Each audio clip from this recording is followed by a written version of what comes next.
Добрый вечер. И в эфире информационно-паралитическая программа «Нам Крыш Ньюс». И с вами в студии Константин Попудренко. И коротко о главном. Мустафа Джемилев. А теперь подробнее о второстепенных. Аксенове, Поклонской и других. Главная новость этой недели. 26 апреля состоялся цирк. Простите, суд. Хотя нет, цирк. По делу о запрете Меджлиса. Пусть выносят приговор. А виновен он или нет, мы разберемся потом. Итог этого циркового представления. В России запретили Меджлис крымских татар. Да здравствует наш суд! Самый гуманный суд в мире! Мировая общественность, конечно, требовала сделать все по букве закона, но выяснилось, что в современном русском языке такой буквы нет. Нам кажется, что череда бредовых запретов только начинается. В ближайшие дни генерал Няш-Мяш внесет на рассмотрение еще несколько запретов.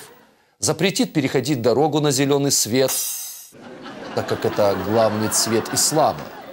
Запретит вблизи себя выгуливать собак, так как это может подмочить ее репутацию.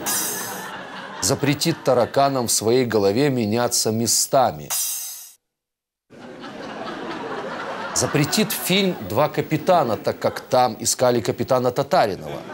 Запретит книгу «Остров Крым» в полном варианте и распорядится издавать только ее половину, потому что Крым – это полуостров. Также Поклонская запретит слова «электричество» и «отсутствие», если они находятся в одном предложении. По той же причине будет запрещено ставить в одном предложении слова «мост», «керченский», «распил», «не вышло» и «фигня».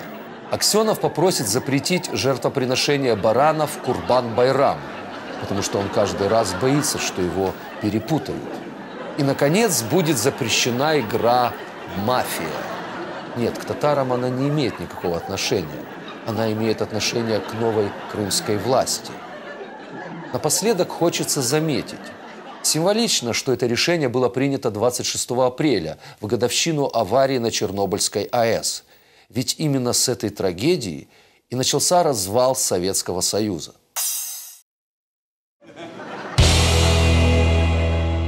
Гоблину Валерьевичу Аксенову вручили чашу благополучия и процветания. Как нам стало известно, вручение подарков на этом не закончилось. Также благодарные крымчане вручили чашу за отсутствие света, чашу за отсутствие воды, наконец, чашу за пустые пляжи. Как вы видите, чаша терпения крымчан уже переполнилась. Крымчане в оккупации продолжают воспевать в кавычках «путинский режим». Друзья, всем привет! Со вчерашнего дня в Ялте наконец-то начали ходить несколько троллейбусов, которые не ходили с начала декабря после того, как хунта отключила Крыму свет. Ну а так ловите вам в ленту некоторые ялтинские зарисовки. Приятно, что крымчане продолжают сочинять песни, показывая в видеоклипах все прелести оккупации. Привет, друзья! И сегодня мы с вами не сидим на зоне, а прогуливаемся вдоль берега моря поселка Ливадия.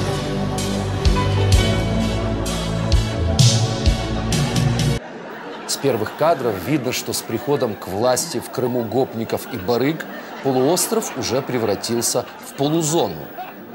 Не хватает только вертухая на вышке. Однако вернемся в начало клипа. Как мы видим, в магазинах Крыма с некоторых пор продаются сигареты «Русская весна». Я не знаю, что нужно было курить, чтобы так назвать сигареты. Согласитесь, когда пачка заканчивается, сразу становится понятно, где место русской весне. Кстати, очень правильную мысль несут создатели. Русская весна – причина сердечно-сосудистых и раковых заболеваний. Русская весна вызывает преждевременное старение кожи. Русская весна убивает. Русская весна вызывает импотенцию. Русская весна вызывает зависимость. Не начинайте русскую весну.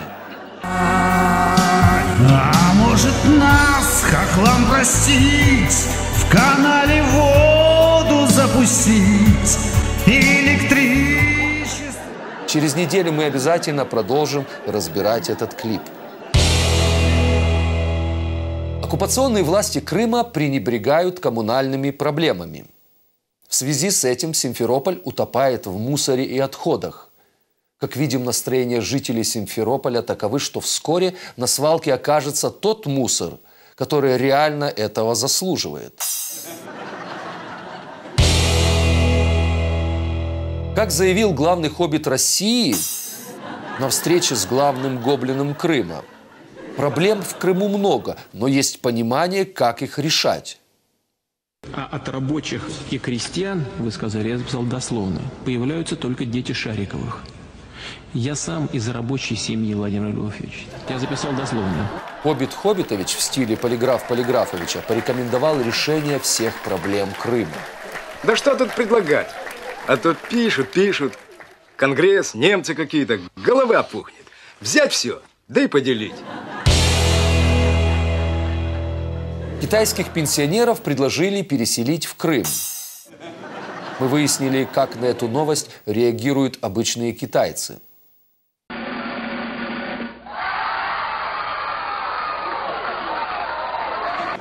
Собственно, так же, как мировая общественность реагирует на запрет Меджлиса.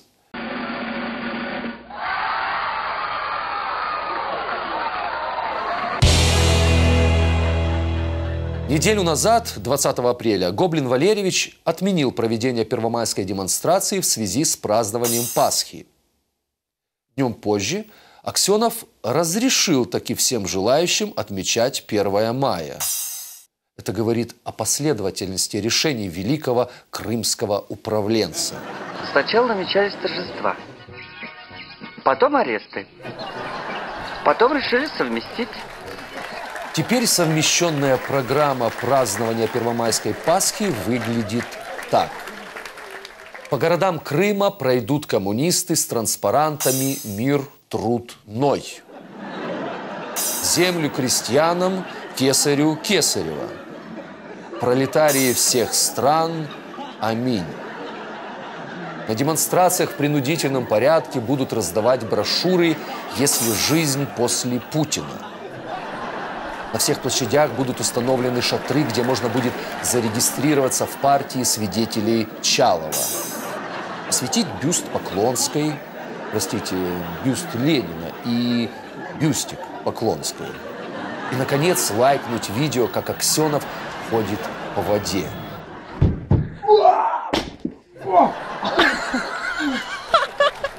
От себя же добавим, что все мы веруем в украинский Крым.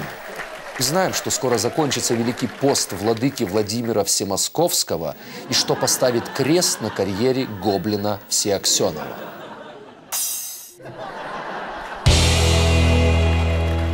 На сегодня это все новости.